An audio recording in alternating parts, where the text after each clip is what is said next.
Welcome to News from Neptune for the second week of 2019. I'm Carl Estabrook. Our program is conceived in the spirit of Rosa Luxemburg, murdered by a social democratic government a century ago, who said the most revolutionary thing one can do is always to proclaim loudly what is happening. That begins by calling things by their right names, particularly in regard to socialism and capitalism. Our mentor Noam Chomsky says terms like capitalism and socialism have been so evacuated of meaning that I don't like to use them. There's nothing remotely like capitalism in existence. To the extent there ever was, it disappeared in the 1920s. Every industrial society today is one form or another of state capitalism. Close quote.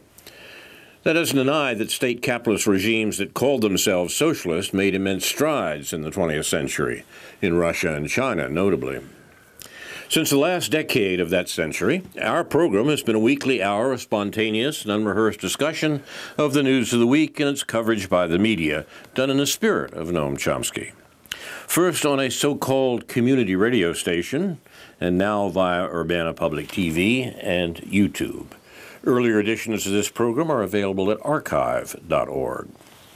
Chomsky says in the U.S. media, either you repeat the same conventional doctrines everybody is saying, or else you say something true, and it will sound like it's from Neptune. David Green and I will try to say some true things in a TDS edition of News from Neptune, Trump Derangement Syndrome. Like Munchausen syndrome, it's a fake disorder where those affected feign disease, illness, or psychological trauma to draw attention, sympathy, or reassurance to themselves. That's Munchausen. Trump derangement syndrome is something like that. The American political establishment says that its problem is Donald Trump, when, of course, its problem is that its ongoing policies, neoliberal and neoconservative, that is, more war and more inequality, are threatened by this brash outsider and the populist wave that made this strange person president.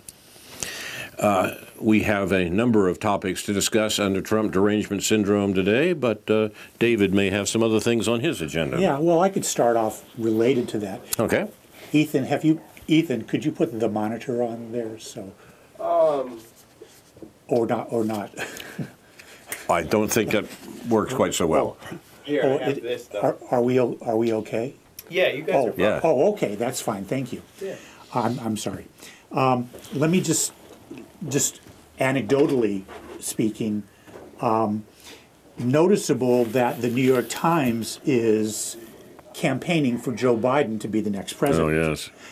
By having an elaborate article about his various options, and at the same time, they are focusing on Bernie Sanders and alleged sexual harassment during his campaign.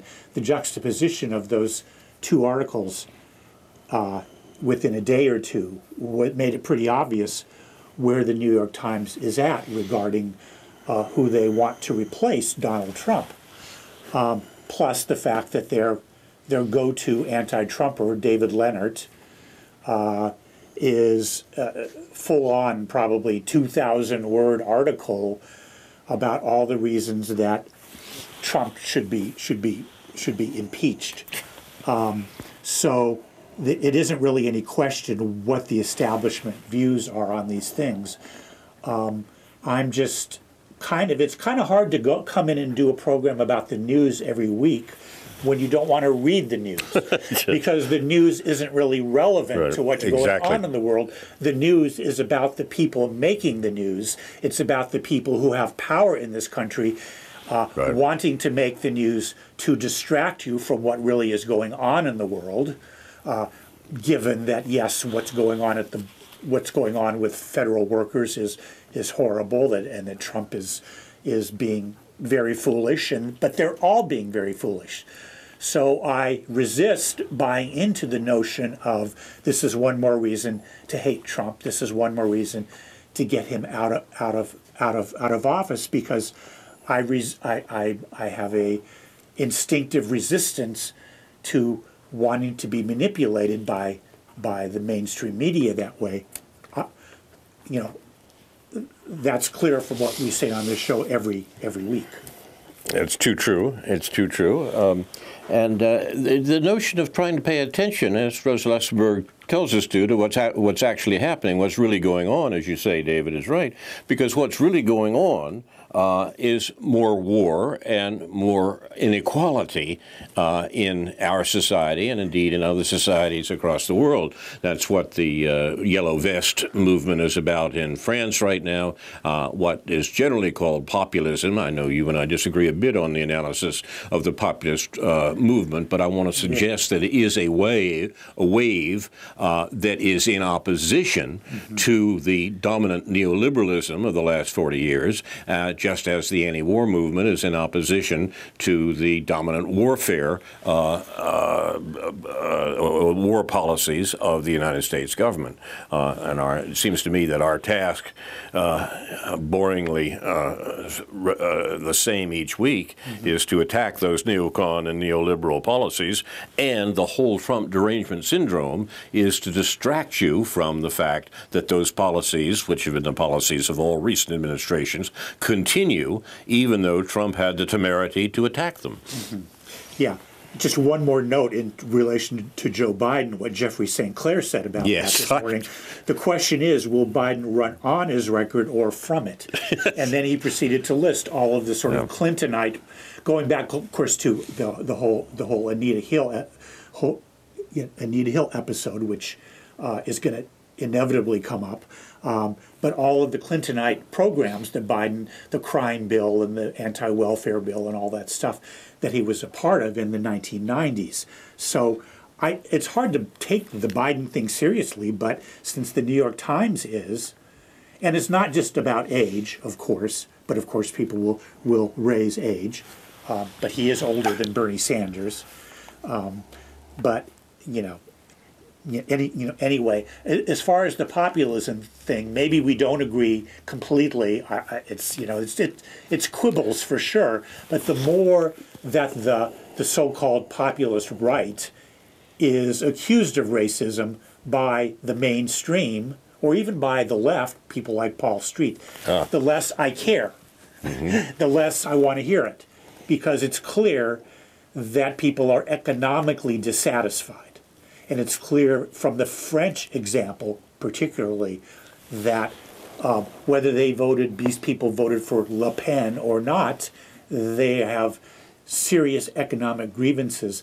They well understand what Macron represents in neoliberal terms in relation to their lives. One note on Biden, you mentioned our friend Jeffrey Sinclair at the news site, at the website Counterpunch, which we recommend, even though we sometimes find ourselves in interesting disagreement with folks that Jeffrey, in his Catholic taste, lowercase c, in his Catholic taste, chooses to put up on that website. But he said, I think, he offered an important remark about Joe Biden this week. Most of us recall that Joe Biden plagiarized British Labour leader Neil Kinnock. I mean, really straight-out plagiary. He gave a speech that pretended to be Biden's, and only later did it become clear that he copied it word for word for the then head of the British Labour Party, Neil Kinnock. That was in 1987. What I'd forgotten, says Jeffrey, is that Biden also plagiarized Hubert Humphrey, RFK, Robert Kennedy, that is, and a law review article when he was a student at Fordham. So it wasn't an occasional slip. It was a way of proceeding that the awful Biden has followed all along. And the fact that he's being put forward as a sort of Democratic messiah right now to become the true heir of the Obama presidency is outrageous and disturbing, and we should be clear what we're getting, a pig in a poke, so to speak, and this particular pig is also a well-known plagiarist, so we can't really pay too much attention to anything he says, except to realize that it is a facade. It's a put-up job.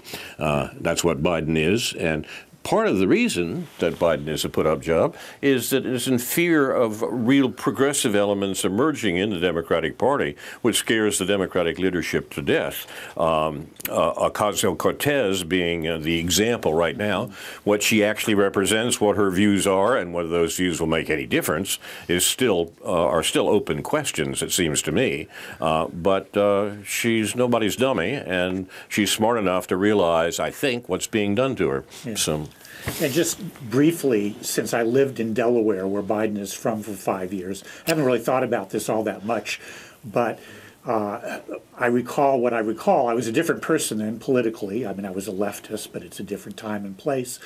But Delaware, that rich little corporate state, produces politicians in a very sort of manufactured kind of way.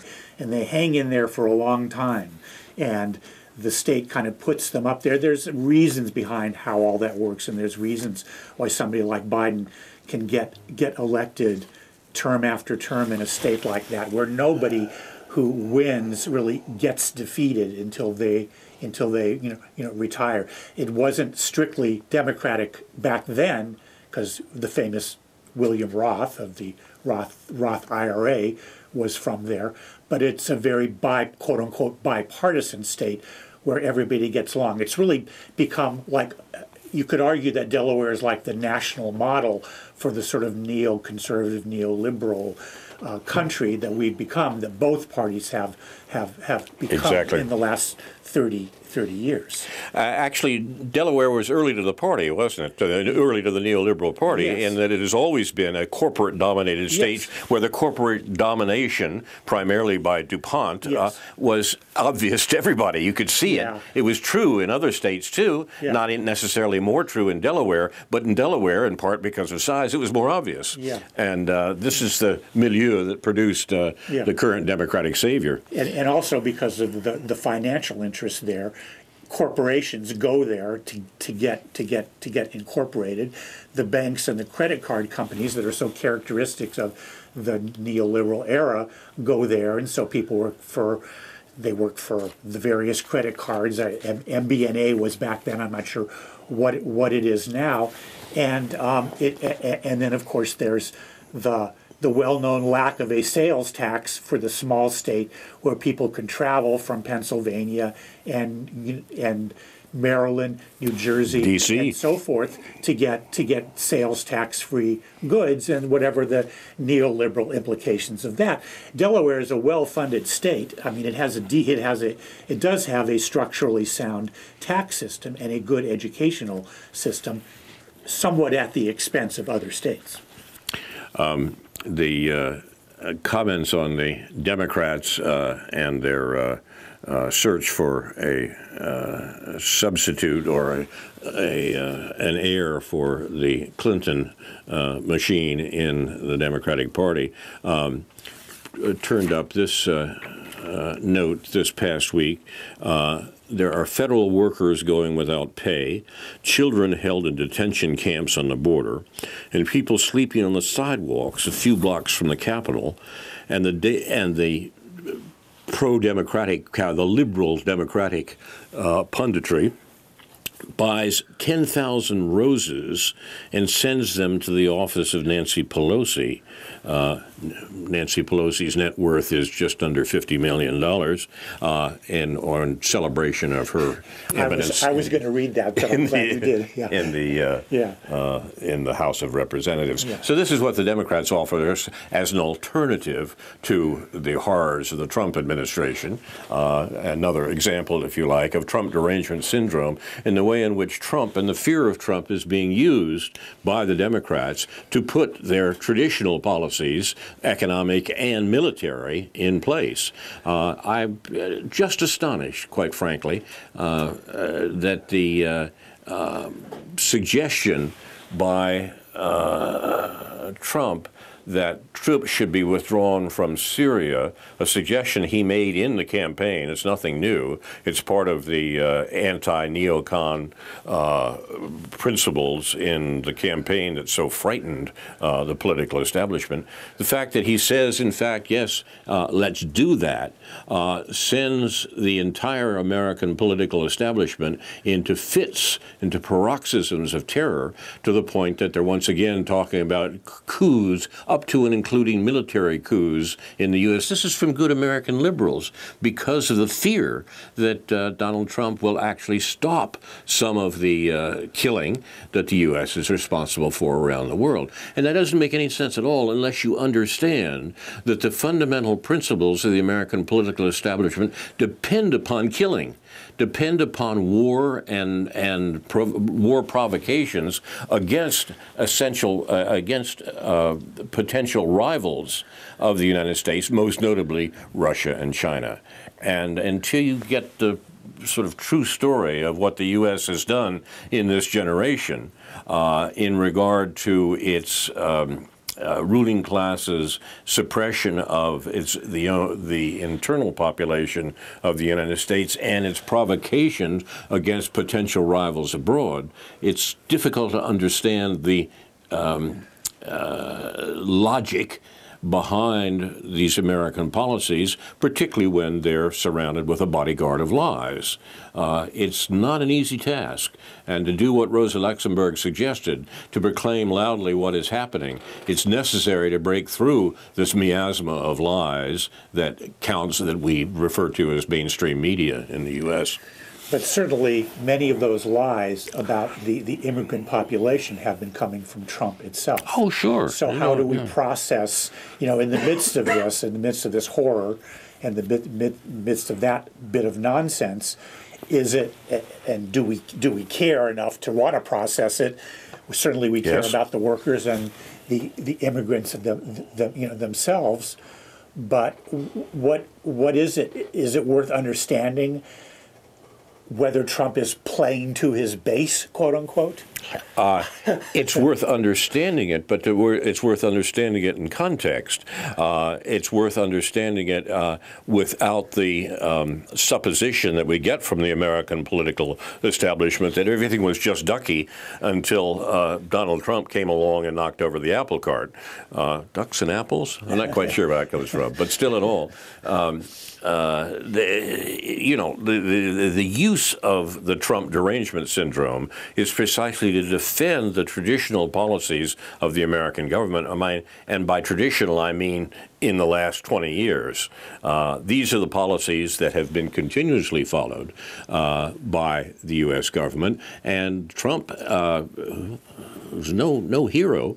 Trump frightened that establishment by suggesting he might make changes with it. They've moved heaven and earth to make sure that he doesn't. And in the meantime, they have gotten horrific policies out of Trump, such as the nonsense about the wall and the supposed immigration crisis. There's no immigration crisis, but there is a delight on the part of the American political establishment, primarily the Democratic Party in this case, that they can make Trump the author of our problems by misrepresenting what those problems are. One at least has to say this outpouring of concern and care for the immigrant population, which is rightful in itself, but you just wish that some of these people actually cared about what's actually going on in this country and what has been going on in this country for so many years among the people who live here. So, again, it's hard to take that seriously because it's so hypocritical. Well, and it does suggest that the concentration on Trump takes us away from having to deal with any of those problems directly, such as health care.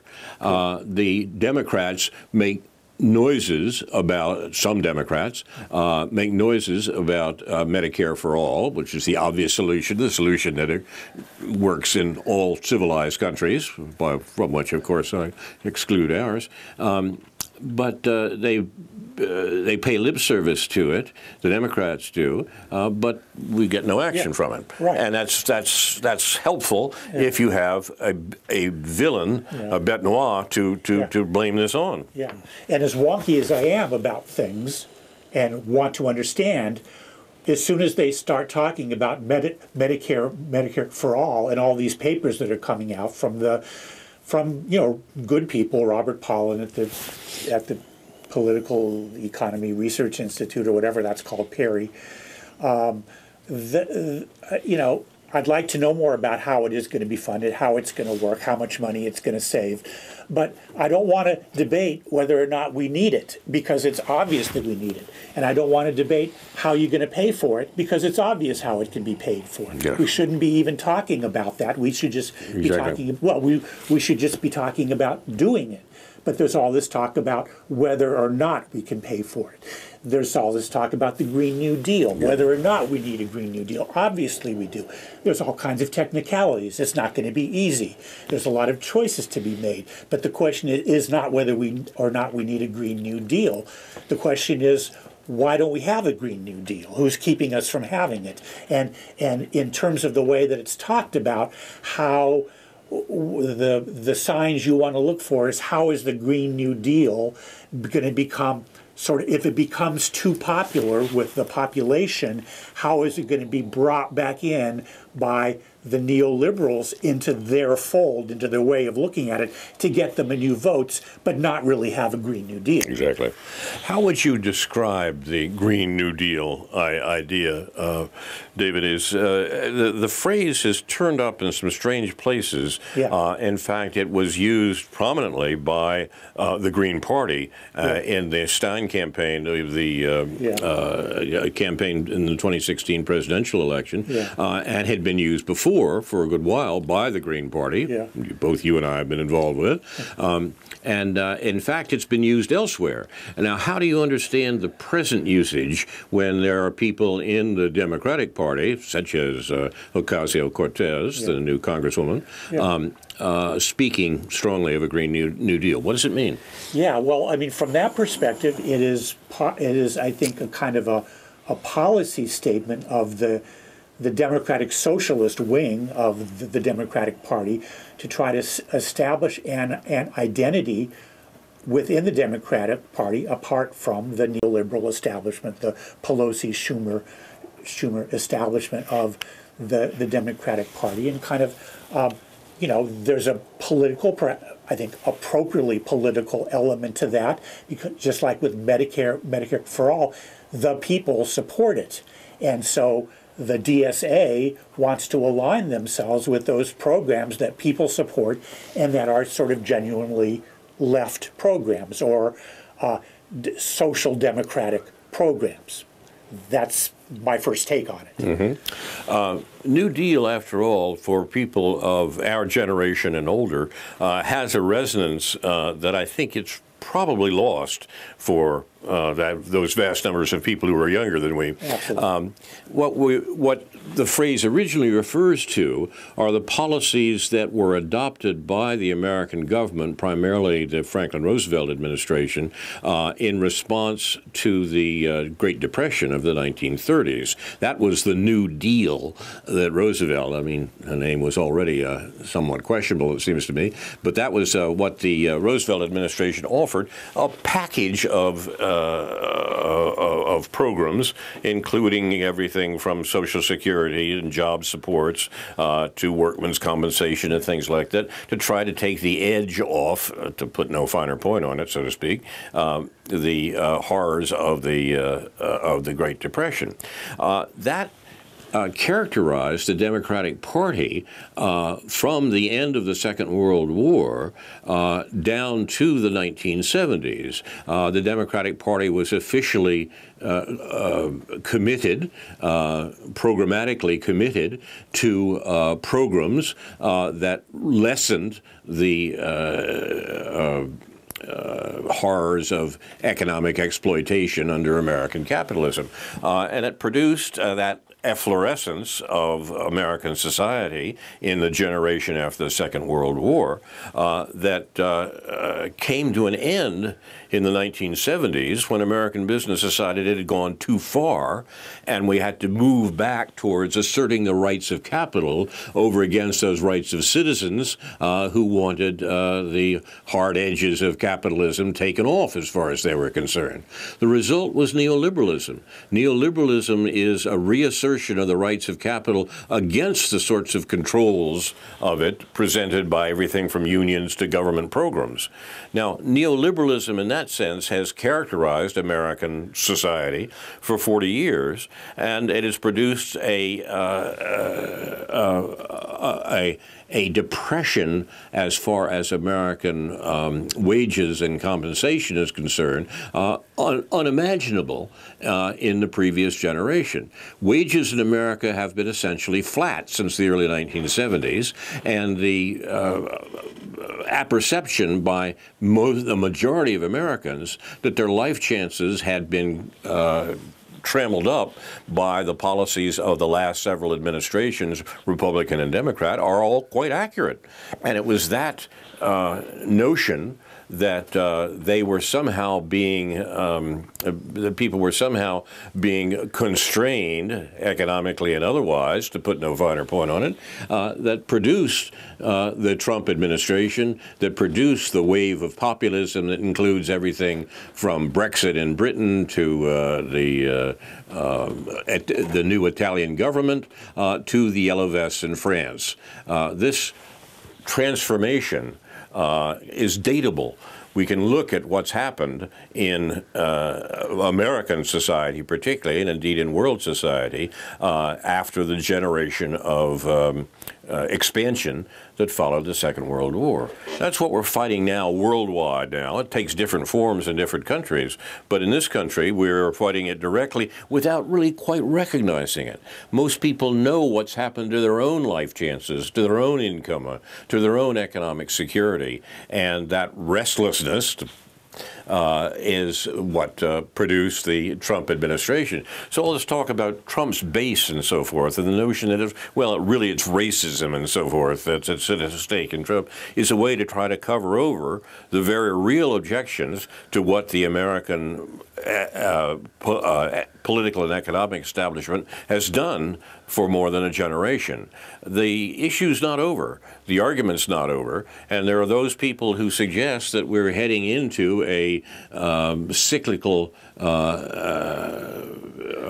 decline, a new depression in 2019, suggests that these problems are not going to go away, that they're going to get worse, and that we should try to understand their political nature and what can be done politically against them. That's the task. That's saying out loud what's actually happening. Yeah. If I were to poke at the Green New Deal program or proposals a little bit, I would say that it could be a dangerously liberal idea, in the sense that we have a climate change crisis, and we have a jobs crisis, or employment crisis. So, and what the New Deal did, of course, was put people to work. But the cautiousness of the Green New Deal is to think that you need to have jobs you need to put people to work, as opposed to giving them money. I mean, you need to do both, but it's politically acceptable to talk about putting people to work, which of course you should do, but you also should be giving people money to consume the things that are already being made and that provide people with jobs. And beyond that, it certainly obviously recognizes the climate crisis, but doesn't really deal with it as a climate crisis.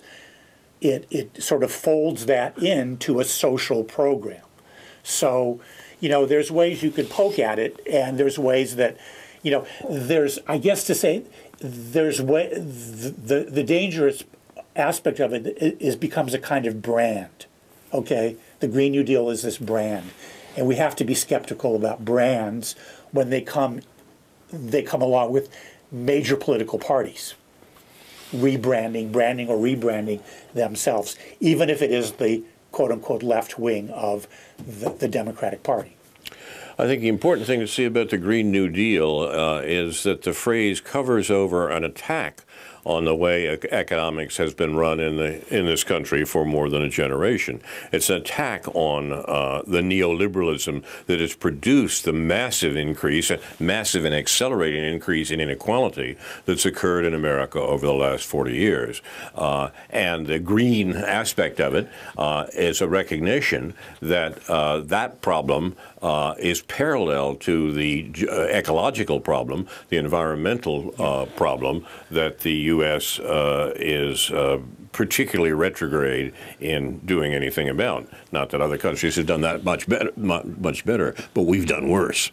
And so the Green New Deal is indeed a program that confounds the economics that have been practiced by all recent American administrations, and the Democrats are desperate to make sure that it can be tamed, that it can be somehow suppressed. The title might be retained, but yes, the effectiveness of it will be vitiated. Yeah.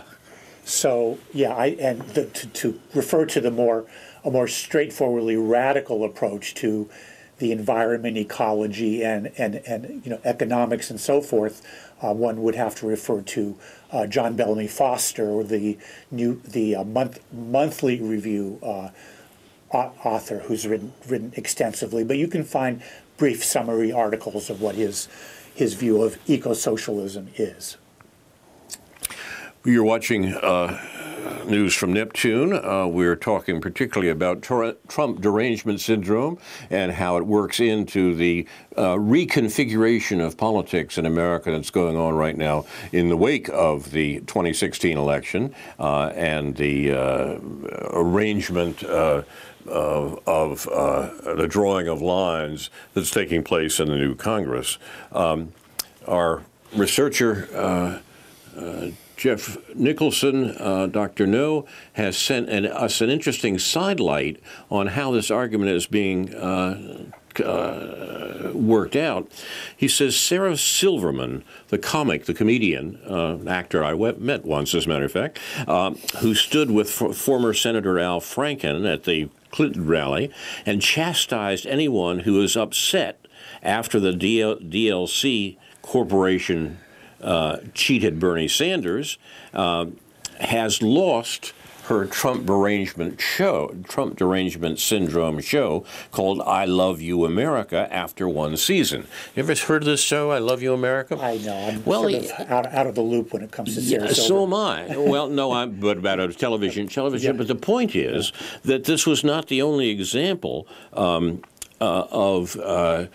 television shows that take up the situation of America in the Trump years. They're part and parcel of the anti-Trump propaganda that try to suggest that if we have a problem, the problem is Donald Trump, and we shouldn't worry about anything else because that can be taken care of one way or another.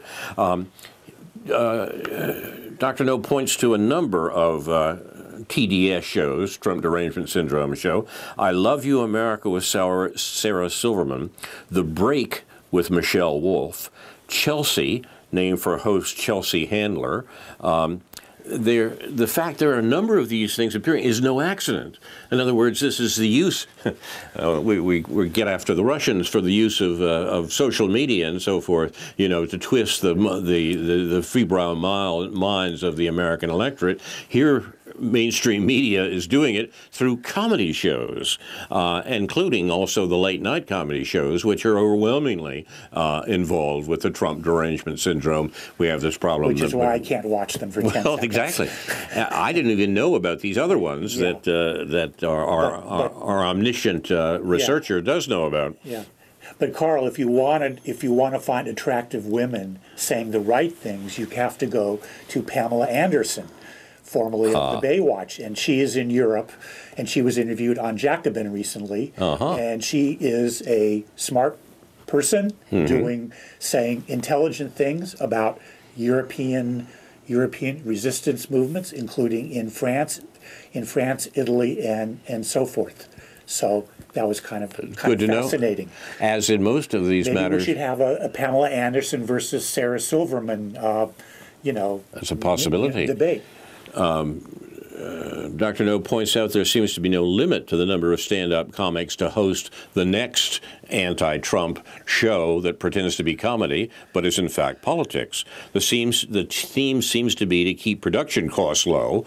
Shows are easy to do. A static set, a live audience, reacts as instructed, thus simulating agreement with the show's message, and some researcher writers who regularly provide the half-truths these shows deliver. That describes, as I say, a number of the late-night shows, too, insofar as I've seen them. Yeah. Now, it's an interesting project around. Try the URL shameproject.com. Shame Project. Shame is an acronym that stands for Shame the Hacks Who Abuse Media Ethics. A couple of political writers, Yasha Levine and Mark Ames, put this thing together, and they bring out what's going on and this entertainment level of television and elsewhere of the construction of programs like this and their popularity. It's wonderful to put this in parallel to what the evil Russians are supposed to have done in the last election. Yasha Levine is doing a good job with the whole sort of internet freedom and analyzing how Silicon Valley and Google and Facebook works. He's been interviewed by Doug Henwood, among other people, and Mark Ames, of course, is the old Russia hand from the Exile. Exile with Matt Taibbi, and he's also been interviewed by Doug Henwood. If you want to look up his work in the last year or so. There's an interesting example of someone that this Shame group has been talking about that told me more than I had known about it. The writer Malcolm Gladwell has apparently become a high-priced shill for the worst sort. Become? Has been all along. Sorry, yeah. But the details of that I wasn't aware of, and I'll put the account that our researcher got together on the Facebook page for News from Neptune. But this is a big deal. This is a use of media beyond the mere evening news and infecting what people actually watch on television, comedy shows, the late night comics, and the exposés coming from mainstream media, like this man Gladwell is responsible for. Counterpunch also ran a good piece on Gladwell not that long ago. Oh, I think I missed that. Yeah. I'll put that on the Facebook page, on our Facebook page as well. Which brings us, I think, to Russiagate. The Russiagate story goes on and seems unkillable, but unlike perhaps Seth Rich, and the nature of that story is so remarkably blatant that I'm constantly astonished at the talking heads on TV, not necessarily comedians, but them too, who buy it entirely. The whole notion that Trump was elected president because he was working for Putin is so fantastic that one wouldn't have credited it a while ago unless there were enough talking heads on American television telling you it's true. A very good article about the source of the Russiagate account appeared recently by Ray McGovern. Ray McGovern is a former CIA man who is the founder of what is the group called? Intelligence Specialist for Peace. Exactly, you're right. I have it here someplace, but I will find it. I will find it for you. I'll put the the article, which appears on the site Consortium News, up because what it does is describe where this whole notion of Russiagate nonsense came from. James Clapper, who is director of the defense. I think the word sanity is in that group's title, Intelligence Professionals for Sanity. I think that's a veteran intelligence professionals for sanity, hence VIPS. Yes. Veteran intelligence professionals for sanity. James Clapper, who was director of national intelligence and got the story of Russians interfering in the 2016 election going as the overall director of these intelligence agencies in the United States. Various groups were involved in intelligence in the United States that led the Clinton campaign to say, well, 16 intelligence agencies have said that the Russians destroyed Clinton's campaign because Trump was working for them. Trump was their boy, and they managed to turn the American electorate by their nefarious means. Nefarious means turned out to be the activities of a baker in St. Petersburg, a chef in St. Petersburg, among other things. But still in all, the story went around because the head of the American intelligence apparatus, massive as it is, James Clapper, said it was. And McGovern, in his account, gives us some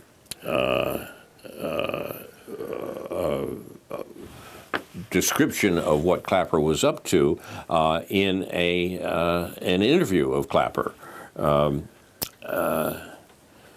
He says to Clapper, "You confess in your book," Clapper wrote a book about what he was doing, "to having been shocked that no weapons of mass destruction were found in Iraq. And then, to your credit, you admit, as you say, the blame is due to intelligence officers, including me, who were so eager to help the administration make war on Iraq that we found what wasn't really there," close quote. Now, this is Clapper in his account of his service, in quotes, to America, talks about what he did to support the Bush administration's attack on Iraq. Now, fast forward to 2 years ago, said McGovern, your superiors, that's Clapper's superiors, were hell-bent on finding ways to blame Trump's victory on the Russians. Do you think that your efforts were guilty of the same sin here, that is, in regard to Russiagate as the weapons of mass destruction in Iraq? Do you think that you found a lot of things that weren't really there? Because that's what our conclusion is, the veteran intelligence professionals for sanity. That's what our conclusion is, especially from the technical end. There was no hacking of the Democratic National Committee. At the center of the Russiagate notion is the plot of Russians to hack the Democratic National Committee and get these embarrassing emails, mainly the emails were the emails of the Clinton campaign about how they had to destroy the Bernie Sanders campaign. And nobody talks about the topic of the emails. The question is, how did the evil Russians get their hands on them and use the vicious Julian Assange to publicize them to the world? That's the issue. It's very strange. It's not the content of the emails, which do not reflect well on the Clinton campaign, that seem to be at issue, but simply the question of their provenance. That is astonishing. McGovern says, with no hesitation, there was no hacking of the Democratic National Committee. It was leaked, and you know that, he says to James Clapper, because you talked to NSA. Well, the story here continues to reverberate, and it involves the stories that are dismissed as conspiracy theories by American mainstream media, who are much in the pocket of the sort of people we're talking about right now. It seems to me clearer and clearer that the Seth Rich case is the one that they want to avoid, precisely because it looks like Rich was the conduit for these DNC emails that were not hacked by the Russians, but leaked probably by this man Rich, who was then killed. And the notion that Seth Rich was killed by a street criminal seems to me to be at least questionable. We'd ask about that in other circumstances. But that's disappeared from the account of how these emails got into the hands of the WikiLeaks people. The WikiLeaks people have said all along that they didn't get them from the Russians, but they haven't said much more about where they did get them from. And the persecution of Julian Assange is bound up with the construction of this fantastic Russiagate account, fantastic in the sense of a matter of fantasy, this fantastic Russiagate account that James Clapper, as Director of National Intelligence, was central to. So the column which McGovern writes about his interview of Clapper, about his account of what he had done, is very much worth reading and puts us back into this story, which has legs, as they say in the news business, beyond anything we've seen since McCarthyism. Russiagate is an astonishing exercise in misleading Americans about what's going on in their politics. And it's one that is so bizarre that I never would have thought that it would be possible. Yet here we are in the midst of it. Yeah. I got a little clip on my YouTube feed, which was a Chomsky comment from about 30 years, at least from the looks of him, about 30 years ago, maybe more, in which somebody in an audience was asking him about conspiracy theories and conspiracies and so on and so forth. And I hadn't heard him say quite this way before, but he said he doesn't like to use the word conspiracy. His example was, we don't say that the Politburo conspired to do this or that, and similarly when you look at the U.S. ruling class, when we look at the Congress or whatever, we don't say that they conspired. So the question is, how do we get beyond conspiracy this, conspiracy that, to find out what is really happening? I will post this interview or this interview by Ray McGovern of James Clapper on our Facebook page. It's very much worth reading. Consortium News has been doing, founded by the late Robert Perry, has done a remarkable job of bringing together a lot of these materials, and the overwhelming acquiescence of mainstream media, acquiescence may be far too weak a word, to the Russiagate narrative is hardly to be believed. We don't have any serious people talking about the circumstances that produced the DNC documents or the obvious persecution of Julian Assange and the WikiLeaks people. There's some things you just are not going to be able to say in American politics without retribution from the American political establishment, and therefore it's not at all surprise that we get conspiracy theories, some of them quite strange. You may have heard one here on UPTV on our sister program, we might say, Aware on the Air this past week. But there is the old notion, going back a good ways, that the sleep of reason breeds monsters.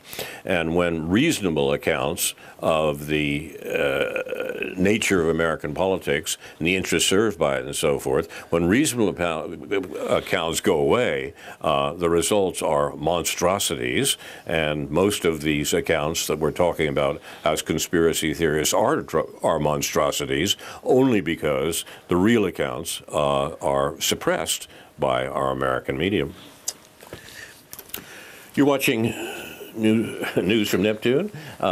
We have a few minutes left here. David, you have another point? I have a couple of references from the past week or so. One is a follow-up on the debate that we talked about last time, a couple of weeks ago, regarding Adolph Reed and his views on race and class. And he writes on a website sometimes called Nonsite, NONSITE.org. And he has an article up there that's called What Materialist Black Political History Actually Looks Like. And I would highly recommend that article, especially because our friend Louis Project on the Marx mail list basically dismissed it as being stupid. But it is in fact best recommendation we can come up with. Huh? The best recommendation we could come up with. And in relation to also the last time we were talking in relation to a book by a fellow named Michael Yates, a alleged Marxist who writes on Counterpunch sometimes, and is a kind of compatriot of our friend Louis Project. And there was a good response to that article, a good reasoned response in Counterpunch by a fellow who I've noticed before and actually had some discourse with before, Michael Schwalbe, Schwalbe, called What It Means to Put Class First, and that is a response to Michael Yates. Michael Schwalbe teaches at North Carolina State, of all places, in Raleigh. And what he writes briefly, a brief excerpt from what he put up on in this article, which should have been placed higher, I think, on Counterpunch, because Yates's article was placed at the top, and I think Schwalbe's should have been also. He writes, unlike intersectionalists who lack a structural understanding of class relations, Michael Yates looks at capitalist society from a Marxist perspective and would, I presume, accept most of the class analysis that I have offered, that he had previously offered in this article. Much that Schwalbe had previously offered in this article on Counterpunch. Much of the same analysis, minus the points I've disputed regarding intersectionality and so forth, is laid out in Yates's book, Can the Working Class Change the World? And much of what Yates calls for in Chapter 6 of Yates's book, by way of change, points squarely at the economy and the state. So why is there a problem here?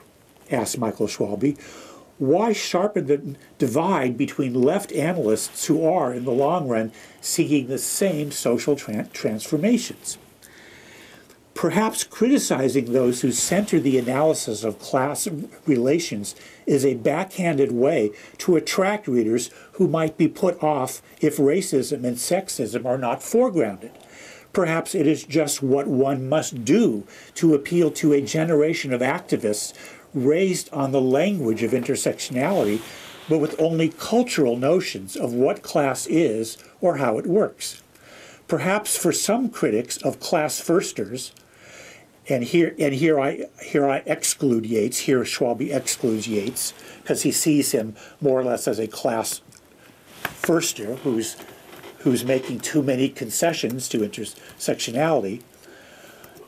Perhaps for some critics of class firsters, the unspoken objection is that putting class into question goes too far, threatening their own class position and privileges. For these critics, liberal intersectionality, focusing mainly on racism and sexism, is okay. Radical intersectionality, treating class itself as a problem, is not okay.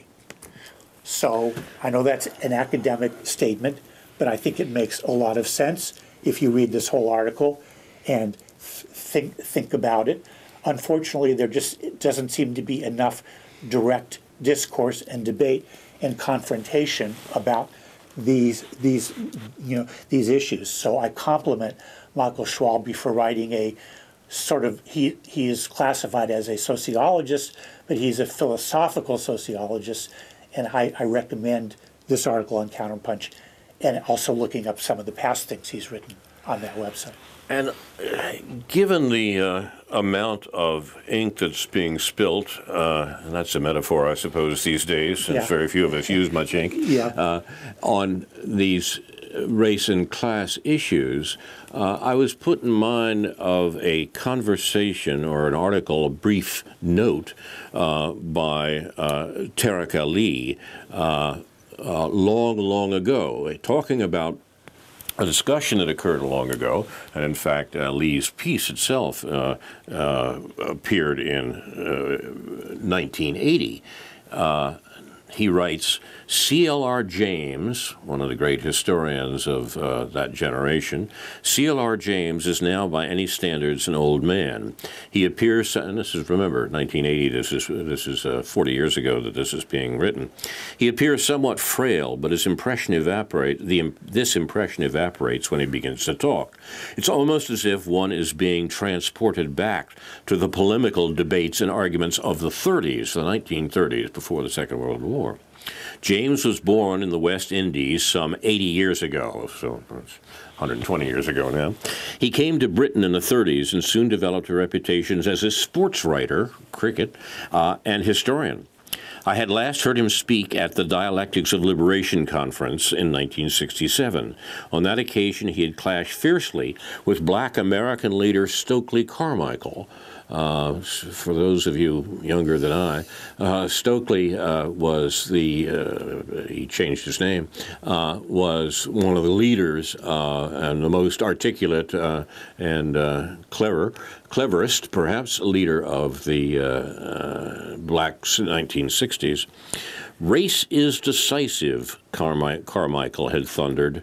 No, James had replied with quiet dignity, it is class. The same year, James spoke at an international Marxist group meeting in Birmingham held to pay tribute to Malcolm X. C.L.R. James was a Trotskyist and a member of the Fourth International for 17 years. His conversations with Trotsky were published under the pseudonym of Johnson. He left because of differences between him and Trotsky on the character of the class character of the Soviet Union.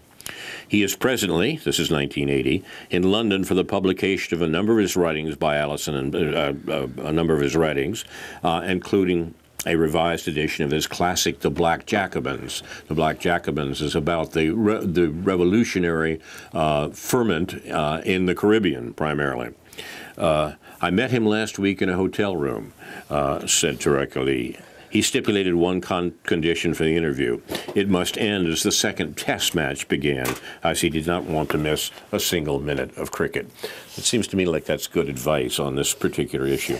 You've been watching News from Neptune, presented by members and friends of, presented by Carl Estabrook and David Green. By 4 people in this room. That's right. With the production activities of Jason, Ethan, and